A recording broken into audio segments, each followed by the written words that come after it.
Olá, pessoal. Hoje a gente vai apresentar aqui mais uma lição do nosso livro de Atos, né? Os adolescentes da nossa igreja estão estudando aí o livro já há uns 9 capítulos, mais ou menos, né?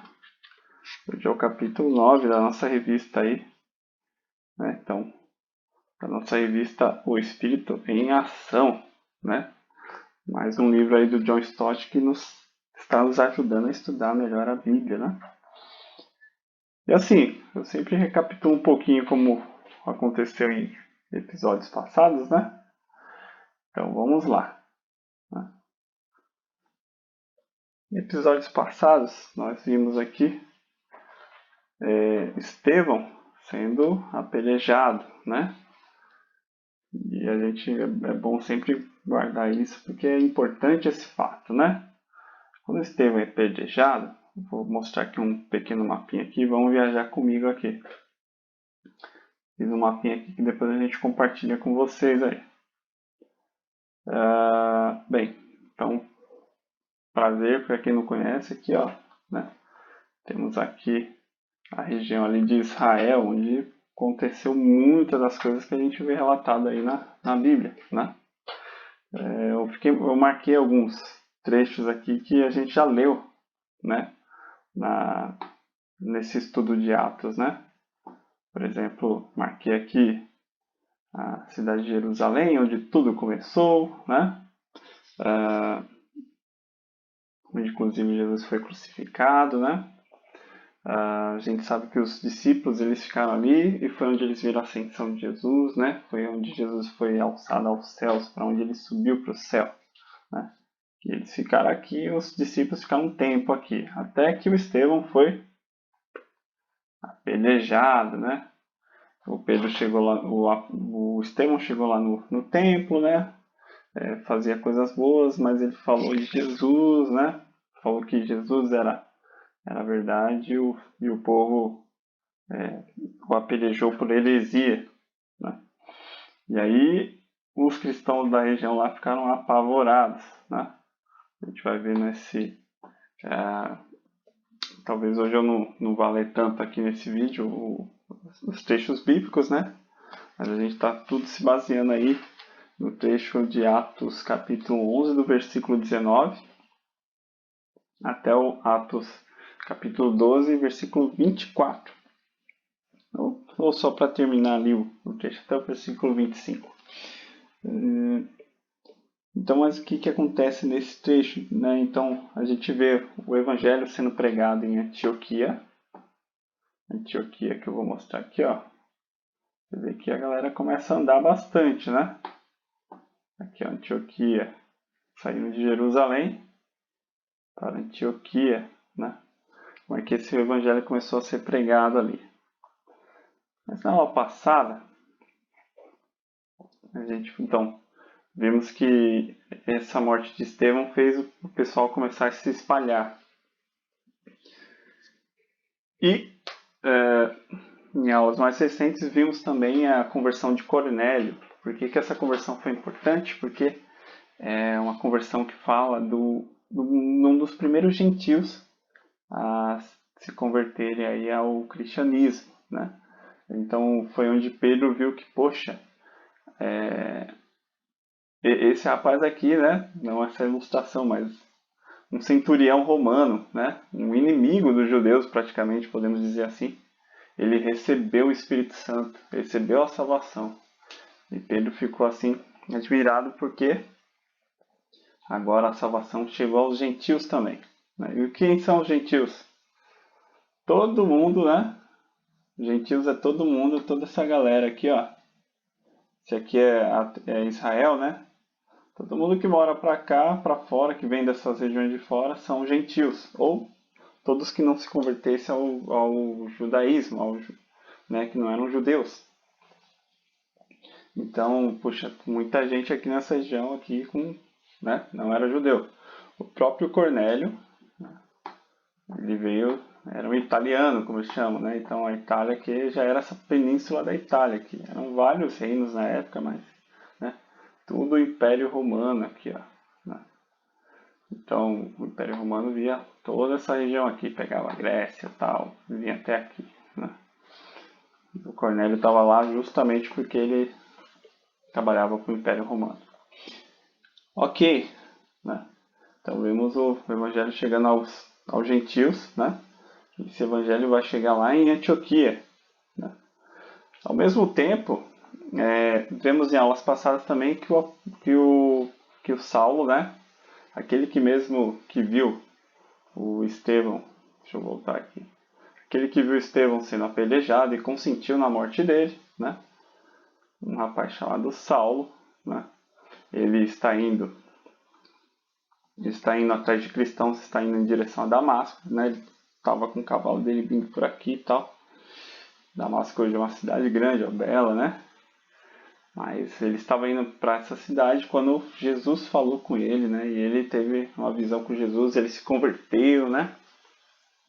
E as pessoas ficaram preocupadas porque ele era o grande perseguidor de cristãos, né? Todo mundo estava fugindo ali da Jordânia, de Jerusalém por causa do Saulo e tal. Agora o Saulo, né, depois de convertido, ele dá um reinício na vida dele. Então ele sai daqui de Cesareia, né? Tem alguns irmãos cristãos, né? Ajudam ele, então ele volta para Cesareia e pega um barco lá para a região dele, lá em Tarso, né? Tarso aqui, ó, já na Turquia, aqui, ó. Belas cidades aqui agora. Mas até hoje elas existem, olha que interessante, né? E a galera tudo andando de barco aqui, né? Quem continua vendo aí livro de Atos, a gente vai ver muitas viagens de barco aí, né? Mais ou menos para você ter ideia, aqui de Jerusalém até lá onde era Tarso, tinha medido dá uns 400 quilômetros. 400 quilômetros é meia distância aqui de São Paulo para o Rio de Janeiro, ou sei lá, de São Paulo para uma cidade mais para o interior, não sei se Ribeirão Preto, alguma coisa assim, né? Para vocês terem ideias, né? De distância. Lógico que eles demoravam mais para viajar naquele tempo. Ok. E aí, então Paulo, né, o Saulo já estava lá em Tarso, né? E o Barnabé então foi buscar o Saulo, né? Aqui no capítulo 11, né? Versículo, deixa eu pegar aqui o versículo. Versículo 25, né?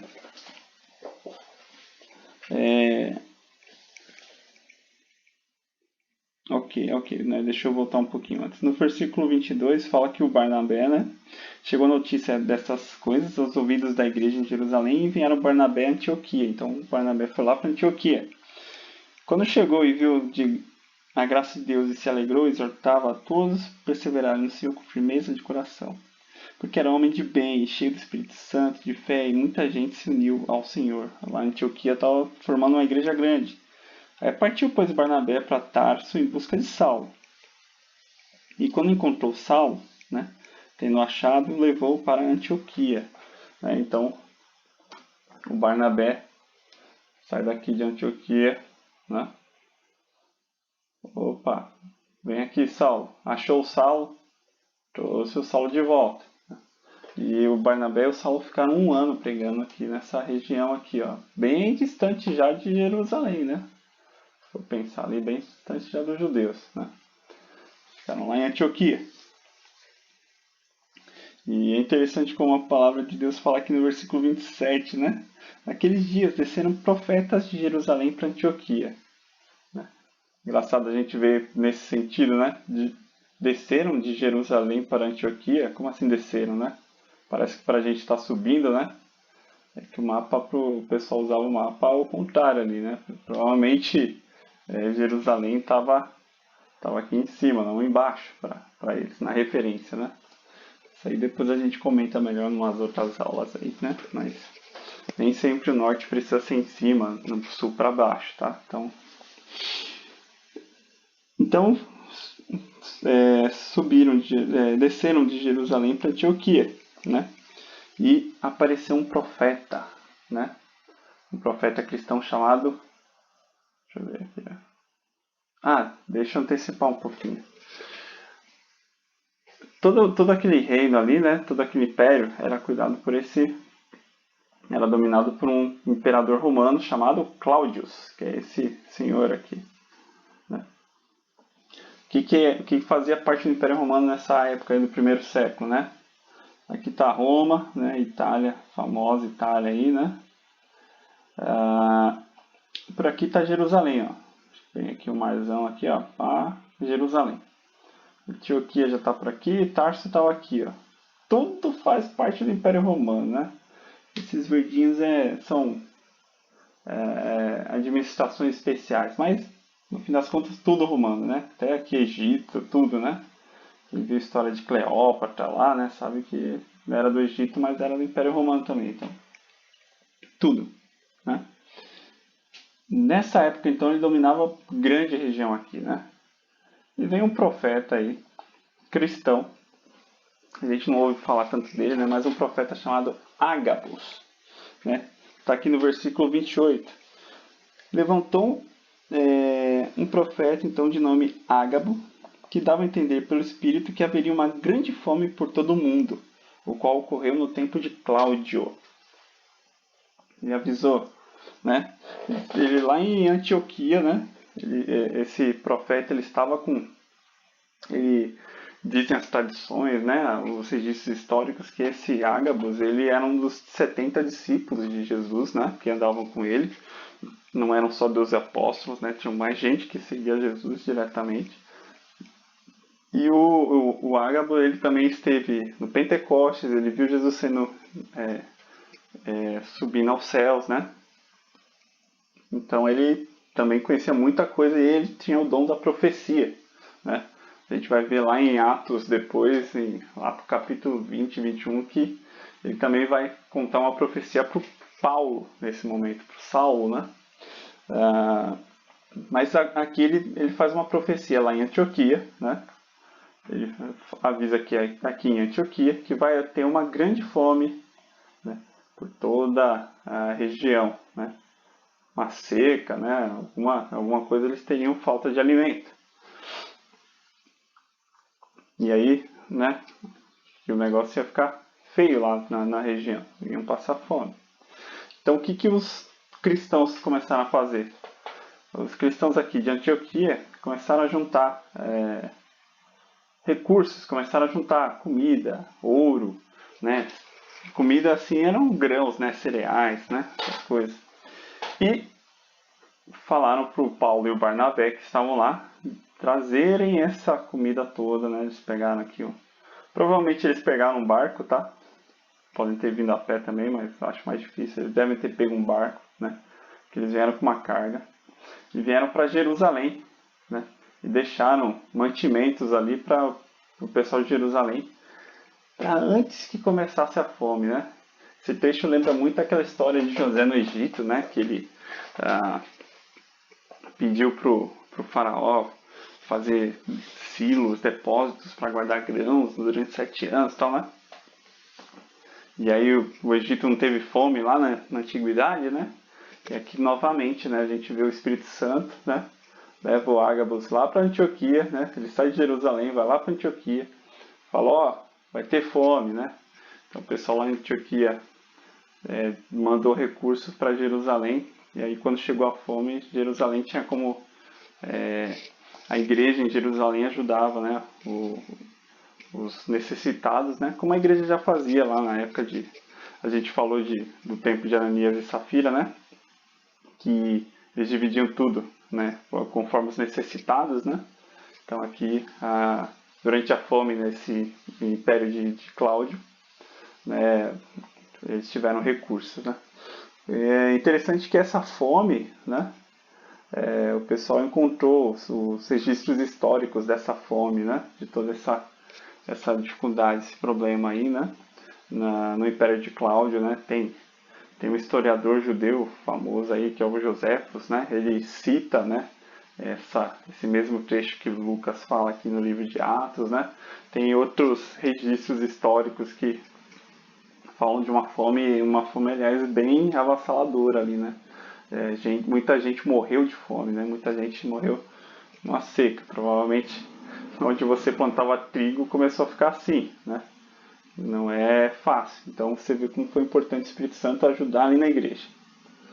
Ok, mas o Paulo e o Barnabé, então, eles vieram para Jerusalém. E o que tinha em Jerusalém? Ah, tinha um Herodes, né? Um rei Herodes. A gente lembra que teve o Herodes que mandou matar Jesus, mas esse já é um sucessor dele, né? Que aquele já tinha morrido, Jesus pôde voltar, né? E esse Herodes, né, lá em Jerusalém, né? Voltando, né? Voltando aqui para Jerusalém, né? Passando por Nazaré, tudo lá, né? Samaria, onde Jesus, né? Falou com a mulher samaritana, tudo. Mas aqui em Jerusalém, novamente, onde tinha muitos dos apóstolos, né? O Herodes estava aprontando, né? E o que ele começou a aprontar? A gente vê lá no capítulo 12. Por aquele mesmo tempo, o rei Herodes estendeu as mãos sobre algumas igrejas para os maltratar. E ele matou a espada o Tiago, irmão de João. Que Tiago, Guilherme? Tiago. Quem não lembra? Essa imagem aqui eu peguei numa série chamada The Chosen, né? Que eu já recomendei para os adolescentes aí. É bem interessante. Porque ela fala bastante de personagens que às vezes a gente vê como secundário na Bíblia, né? Mas às vezes ele dá uma enriquecida em alguns personagens. É interessante de ler, de assistir. Mas no caso aqui na série, o Tiago seria esse rapaz aqui, ó, né? E o Tiago é aquele da musiquinha. Pedro, Tiago e João no barquinho, né? Pedro, né? Tiago. No caso na série, esse aqui seria o papel de Jesus, né? O ator que está representando Jesus. E o João está mais pro cantinho aqui, ele não apareceu. Mas esse é o Tiago, irmão do João, né? Um daqueles três que fazem parte da musiquinha famosa Pedro, Tiago e João no barquinho, né? No mar da Galileia, né? Então esse Tiago, ele viu um milagre que Jesus fez, né? E que Pedro falou para eles que eles seriam pescadores de homens, né? Esse Tiago era um dos apóstolos, foi escolhido para ser um dos 12, né? Esse Tiago era o irmão do João, o João que escreveu o Evangelho de João, o João que escreveu o Apocalipse, né? Inclusive o João é um dos poucos que não morreram, um dos poucos apóstolos, né? Que não morreram martirizados, né? Não foram assassinados por causa do cristianismo, né? O João, quem conhece a história sabe que ele foi preso na ilha de Patmos, né? Já velhinho, né? E ele teve a visão de Apocalipse, né? O João, ele ficou vivo bem mais tempo aí para poder escrever o Apocalipse para a gente. Aliás, o João aqui, certamente ele era um dos discípulos mais jovens, né? A gente já tinha o Pedro que já era casado, né? A gente vê que ele tinha sogra, tinha mulher, né? O Tiago e o João, né? Eles eram conhecidos como os filhos do trovão, eles eram filhos do Zebedeu, né? Zebedeu, algum pescador provavelmente ali na região. Mas eu creio até que o Tiago, por exemplo, não era casado ainda, né? Eu creio que um dos poucos casados era o Pedro, né? E o João, pelo jeito, era ali, tinha sua faixa aí dos 15, 16 anos, o João, para vocês terem ideia, né? Quando ele começou a ser um discípulo de Jesus. Ok, então o Herodes matou, né? A espadada aí, o Tiago. E aí o que acontece? Depois ele conseguiu prender também o Pedro. E o Pedro estava bem naquele início, né? O Pedro já tinha pregado para multidões, ele era o líder da igreja, né? Jesus já tinha posto Pedro como a pedra ali da igreja. E agora então Herodes estava realmente arriscando o futuro da igreja. E aí o que acontece, né? A gente vê que aqui no capítulo 12, que ele foi preso e o Herodes falou, olha, eu vou apresentar o Pedro para o povo, né? Na Páscoa. Se apresentar é para poder matar o Pedro, né? Sabe que os reis ali eles ganhavam popularidade nessa época com jogos no Coliseu, matando inimigos, matando pessoas que não eram, né, gratas, né? Ou no caso aqui do Herodes, matavam o pessoal lá em Jerusalém. E aí o povo ficava feliz porque mataram mais um seguidor de Jesus, né? Aliás, foi nessa época, lá em Antioquia, que começaram a chamar o pessoal de cristão, né? De serem pequenos cristos, né? Seguidores de Jesus, porque eles sofriam, né? E começaram a ser os pequenos cristãos aí. Então Herodes, né? Prende o Pedro, promete que vai matar o Pedro na Páscoa. E aí a Bíblia nos diz o seguinte, né? Deixa eu pegar aqui o versículo certinho, ó. Ora, versículo 6, né? Versículo 5 é melhor. Pedro estava guardado na prisão, mas a igreja orava com insistência a Deus por ele. Ora, quando Herodes estava para apresentá-lo, nessa mesma noite estava Pedro dormindo entre dois soldados, acorrentado em duas cadeias, né? E as sentinelas diante da porta guardavam a prisão. O cara estava bem preso, né? E eis que sobreveio um anjo do Senhor e uma luz resplandeceu na prisão. Então, o Pedro estava numa prisão lá, imagina até hoje, na noite, né? Escuro, numa prisão, e veio o anjo. Meu, essa é uma das passagens mais... Eu gosto muito dessa passagem, porque eu imagino como é que foi esse anjo, o Pedro ali, sem entender o que estava acontecendo, né? Sendo praticamente puxado pela mão por um anjo, né? Para sair da cadeia. Né? Então, olha só que coisa linda isso, né? Sobreveio um anjo do Senhor, versículo 7, e uma luz resplandeceu na prisão, e ele, tocando no lado de Pedro, o despertou, dizendo: Levanta-te depressa. E caíram-lhe das mãos as cadeias, né? Saíram as correntes. Versículo 8, disse-lhe ainda o anjo: Cinge-te e calça as tuas sandálias, né? Ou seja, para ele se vestir e pôr a sandália. E ele o fez. Disse-lhe mais: Se cubra com a sua capa e siga-me. Pedro, saindo em seguida, mesmo sem compreender o que era o real e o que fazia por intermédio de um anjo, julgando antes que era uma visão. Pedro estava até confuso ali, né? Não sabia o que era a visão que era. Depois de terem passado a primeira sentinela, a segunda sentinela, né? Chegaram à porta de ferro que dá para a cidade, a qual se lhes abriu por si mesma. A porta se abriu sozinha. E tendo saído, passaram uma rua e logo o anjo se apartou. Então, quando ele chegou na rua, o anjo sumiu. E quando ele se deu por si, né, ele ficou ali no versículo 12, a gente vê, depois que ele refletiu, ele foi para a casa de Maria, a mãe do João, que tem por sobrenome Marcos, onde muitas pessoas estavam reunidas e oravam. E aí o Pedro tem essa história, né, que ele chegou lá na casa, né, da Maria. Veio uma menina chamada Rod, que falou: olha pessoal, o Pedro está aqui, vocês estão orando, mas o Pedro está aqui na porta, né? Toda feliz a Rod, e teve aquele pessoal que chamou a Rod de louca, falou que isso, o Pedro está preso lá, todo mundo, várias segurança, sentinelas, o Herodes vai matar ele amanhã. Ela falou: não, tá aqui, né? E o pessoal ficou espantado quando viram o Pedro, né, do lado de fora. O Pedro falou pro pessoal: calma, não façam barulhos, né? Se calem, né? E o Pedro contou que o Senhor tirou ele da prisão. E falou isso, anunciar isso também aos irmãos, a outro Tiago, né? E partiu para outro lugar. E quando amanheceu, os soldados teve um alvoroço porque eles queriam saber o que tinha acontecido com Pedro, né? Para onde ele foi. Herodes procurou e não achou. E o Herodes então castigou as sentinelas, os guardas, né? E descendo da Judéia para Cesareia, ficou por ali. Então o Pedro também mudou, saiu dali. Depois disso a gente vê que o Herodes, né? Dessa vez agora o Herodes então morre, né? E é muito caótico a forma como Herodes morre, né? O Herodes ele estava se sentindo assim muito poderoso, né? E o povo chegou lá no versículo 22, ele até fala que era um dia que o Herodes estava com roupas reais e tal. E o povo exclamava lá do lado de fora que é a voz de um Deus e não de um homem, quando o Herodes falava. E o Herodes se sentiu assim, né, um deus, né?